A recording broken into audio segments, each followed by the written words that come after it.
Hi, this is Kushan Mittal and you are watching Law and Knowledge. Please do subscribe to our channel and you can follow us on Instagram too. The name is same, Law and Knowledge. So इस video के अंदर हम recent 3 landmark judgments देखेंगे जो कि बहुत important judgments हैं आपके एग्जाम के पॉइंट ऑफ व्यू से और जिसकी आपको जनरली भी नॉलेज होनी चाहिए। तो ये 3 जजमेंट्स कौन कौन से हैं? सबसे पहले जो हम जजमेंट को डिस्कस करेंगे वो राइट टू इंटरनेट के बारे में बात करेगा कि जो राइट टू इंटरनेट है वो हमारा फंडामेंटल राइट है। उसके बाद हम देखेंगे राम बाबू सिंह ठाकुर वर्सेस सुनील अरोड़ा का केस, जिसके अंदर जो पॉलिटिक्स की उसको क्रिमिनलाइज किया गया कि सभी पॉलिटिकल पार्टीज को अपने जो भी उनके एमपीज या जितने भी उनके लोग होंगे उनकी क्या क्रिमिनल डिटेल्स है उनको अपनी वेबसाइट पे अपलोड करनी होंगी। उसके बाद हम देखेंगे most recent and most important judgement Vinita Sharma versus Rakesh Sharma का केस। तो हम स्टार्ट करते हैं सबसे पहले राम बाबू सिंह ठाकुर वर्सेस सुनील अरोड़ा के केस के अंदर। ये बहुत बेसिक सा केस है, इसके अंदर सिर्फ इतना से फैक्ट्स हैं कि इसके अंदर कोर्ट ने डिसाइड किया कि जितनी भी पॉलिटिकल पार्टीज होंगी, जितनी भी इंडिया के अंदर पॉलिटिकल पार्टीज होंगी, उनको अपने सभी मेंबर्स के जितने भी उनके मेंबर ऑफ पार्लियामेंट होंगे, जितने भी लेजिस्लेटिव असेंबली के मेंबर्स होंगे, उनकी क्रिमिनल डिटेल्स कि कितने नंबर ऑफ केसेस उनके ऊपर चल रहे हैं, क्रिमिनल केसेस उनके ऊपर चल रहे हैं, उसकी डिटेल उनको अपनी वेबसाइट के ऊपर देनी होगी। तो इतनी सी बात इस केस के अंदर बोली गई थी राम बाबू सिंह ठाकुर वर्सेस सुनील अरोड़ा के केस के अंदर। अब हम आते हैं right to internet as fundamental right. हम ये कहते हैं कि जो हमारा राइट टू इंटरनेट है ये एक फंडामेंटल राइट है। तो इसको हमने कैसे डिटरमाइन किया कि हमारा फंडामेंटल राइट है? इसके ऊपर हमारे 3 लैंडमार्क जजमेंट्स हैं। पहले केस का नाम है Faheema Shirin RK versus state of Kerala का केस। दूसरा केस है Anuradha Bhasin versus union of India का case. And third case is foundation of media professionals versus union of India का केस। ये तीनों ही केसेस बात करते हैं राइट टू इंटरनेट के बारे में। अब देखिए किस तरीके से इसके अंदर राइट टू इंटरनेट हमारे फंडामेंटल राइट की तरह बताया गया।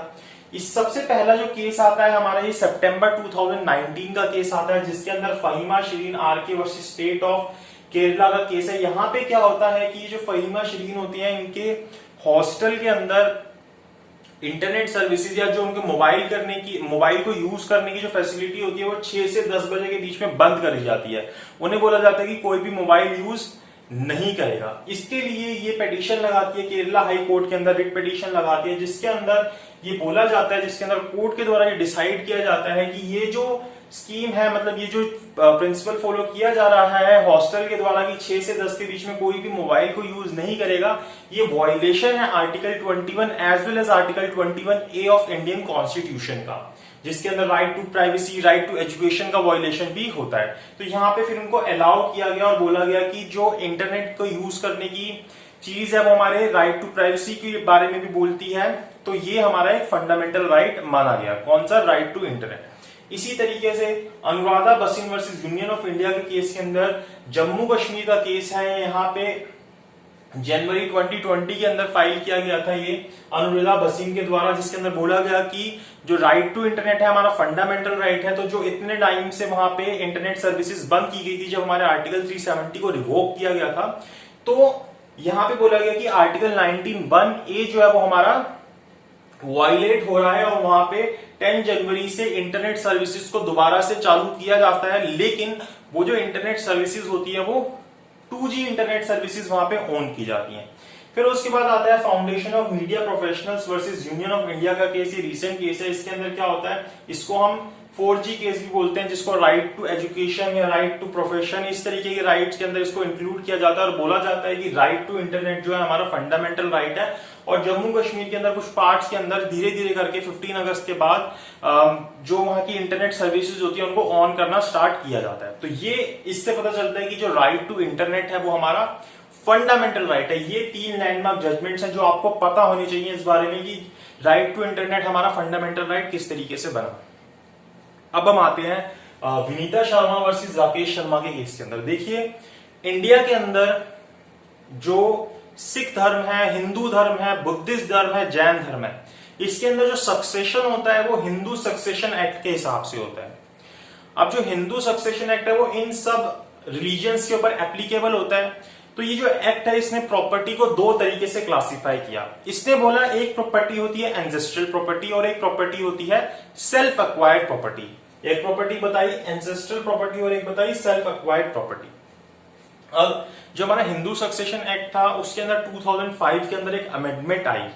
उस अमेंडमेंट को समझने के लिए हमें क्या समझना होगा, उससे पहले क्या चीज थी। उससे पहले क्या होता था कि कोई व्यक्ति सेल्फ एक्वायर्ड प्रॉपर्टी की विल बना सकता था लेकिन एंसेस्ट्रल प्रॉपर्टी की विल नहीं बना सकता था। उसके लिए क्या होता था, मान लीजिए वहां पे क्या प्रिंसिपल होता था, वहां पे सेक्शन 6 जो है वो एप्लीकेबल होता था हमारे हिंदू सक्सेशन एक्ट का, जिसको हम सर्वाइवरशिप का प्रिंसिपल भी बोलते थे। जिसके अंदर क्या होता था कि मान लीजिए अगर ए एक व्यक्ति है, अगर ए एक व्यक्ति है, उसके आगे उसके एक सन है और एक डॉटर है।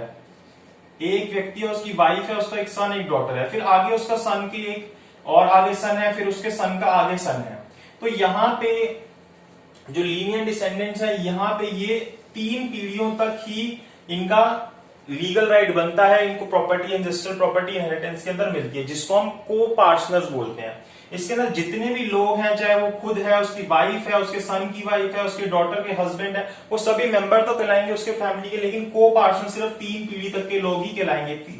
3 पीढ़ी तक के लोग जो है वो को पार्टनर कहलाएंगे, जिनको सर्वाइवरशिप के थ्रू जो है वहां पे राइट मिलता है प्रॉपर्टी में क्लेम करने का। जब इसकी डेथ हो जाएगी फिर अगली 3 पीढ़ियां जो है इस तरीके से आगे आगे चलती रहेंगी और सिर्फ मेल जो होंगे वही इसके अंदर एप्लीकेबल होंगे, जो सन के सन सन सन वही चलते रहेंगे। डॉटर्स, वाइफ्स, विडो वाइफ्स, इस तरीके से किसी को कोई राइट नहीं मिलेगा।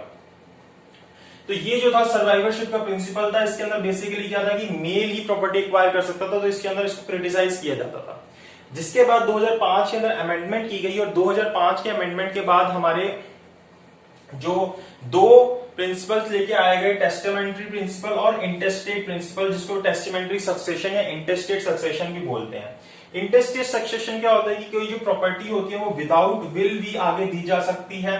मतलब कोई व्यक्ति अगर अपनी प्रॉपर्टी बिना विल के छोड़ जाता है वो किस तरीके से आगे डिस्ट्रीब्यूट होगी। और टेस्टामेंट्री मतलब कि कोई भी व्यक्ति किसी भी व्यक्ति को, मतलब अगर उसकी कोई प्रॉपर्टी है जो उसने एक्वायर की है, वो किसी को भी विल के थ्रू दे सकता है, जिसको टेस्टामेंट्री सक्सेशन दे सकता है। वो अपने वाइफ को भी दे सकता है, डॉटर को, सन को, किसी रिलेटिव को, किसी तीसरे व्यक्ति को, किसी अननोन व्यक्ति को, किसी को डोनेट भी कर सकता है। तो वो अपनी विल के थ्रू किसी को भी अपनी प्रॉपर्टी दे सकता है। और वहीं जो इंटेस्टेट प्रॉपर्टी होती है जो कि वो विदाउट विल छोड़ गया, तो उसका जो डिस्ट्रीब्यूशन है वो किस तरीके से होगा, उसके लिए 4 क्लासेस बनाए गए कि पहले फर्स्ट क्लास के व्यक्तियों को प्रॉपर्टी मिलेगी, अगर वो नहीं होंगे तो फिर सेकंड क्लास के ऊपर आएंगे, फिर थर्ड पे, फिर फोर्थ पे। तो यहाँ पे जो क्लास दिया गया इसके अंदर बोला गया कि विडो, सन और डॉटर तीनों के ही बीच में ये प्रॉपर्टी इक्वली डिस्ट्रीब्यूट होगी, और जो डॉटर होगी उसके पास ये राइट बाय बर्थ राइट होगा कि उसको भी इक्वल प्रॉपर्टी में हिस्सा मिलेगा। अब ये जो अमेंडमेंट किया गया 2005 का, ये हमारा 9 सितंबर 2005 को किया गया। तो अब यहाँ पे क्वेश्चन अराइज हुआ कि क्या इस डेट के बाद या इस डेट के वक्त जो फादर है वो अलाइव होने चाहिए इन सबको इक्वली हिस्सा मिलने के लिए, डॉटर के इक्वल राइट के लिए। तो यहाँ पे हमारे पास इसके लिए पहले 2 केसेस आए। एक आया प्रकाश वर्सेस फूलवती का केस, 2016 का केस है, जिसके अंदर बोला गया कि नेसेसरी है, जिंदा होने चाहिए तभी उनको प्रॉपर्टी मिलेगी, अदरवाइज नहीं मिलेगी। ये 2 जजेस ने जजमेंट दिया था। फिर हमारे पास केस आया धनम्मा वर्सेस अमन का केस, जिसके अंदर बोला कि नेसेसरी नहीं है, चाहे फादर अलाइव है 2005 के अंदर या नहीं है 9 सितंबर पे, तब भी वो प्रॉपर्टी जो है डॉटर को मिलेगी। तो इन दोनों केसेस के बीच में कंफ्लिक्ट हो गया। ये दोनों ही जजमेंट्स 2 जजेस के द्वारा दिए गए थे। तो ये जो विनीता शर्मा वर्सेस राकेश शर्मा के केस है, इसके अंदर 3 जजेस बिठाए गए जिन्होंने ये डिसाइड किया कि जो धनम्मा वर्सेस अमन के केस में बोला गया वो बात सही है कि ये जरूरी नहीं है कि 9 सितंबर 2005 को वो फादर अलाइव होने चाहिए, अगर उससे पहले भी उनकी डेथ हो गई है तब भी डॉटर्स का जो है उसके अंदर इक्वल राइट बनता है। तो इस केस के अंदर ये बात हमें बताएगी। तो यहाँ पे हमने बेसिकली 3 चीजें समझी। सबसे पहले हमने समझा रामबाबू सिंह ठाकुर वर्सेस सुनील अरोड़ा का केस। फिर हमने समझा right to internet as a fundamental right, जिसके अंदर 3 केसेस समझे हमने। Faheema Shireen versus state of Kerala का case, Anuradha Bhasin versus union of India का case, foundation of media professional versus union of India का केस। उसके बाद हमने समझा विनीता शर्मा वर्सेस राकेश शर्मा का केस। 11 अगस्त 2020 को ये केस आया था। तो ये हमारे 3 रीसेंट लैंडमार्क जजमेंट्स हैं। इस वीडियो के लिए इतना ही। अगर आपको वीडियो अच्छी लगी हो तो इसको लाइक कीजिएगा, शेयर कीजिएगा और सब्सक्राइब कीजिएगा।